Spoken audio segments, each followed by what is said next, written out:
welcome to the channel. I wanted to give you a quick tip and tutorial on how to find the ends of the yarn. If you're new to crochet, there's actually two ends of yarn on your skein.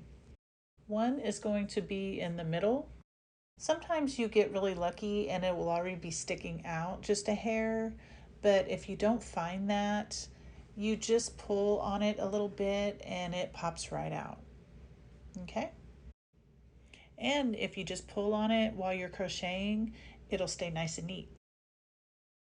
The other end is where it's tucked into the end, but it's going to unravel from the outside of your skein. So it will just keep unraveling and it won't be coming out of the middle. So use whichever way you feel comfortable with. And I just wanted to pass this info along and hope it helped. So don't forget to like and subscribe to the channel for more helpful tips. Thanks so much for watching and have an amazing day.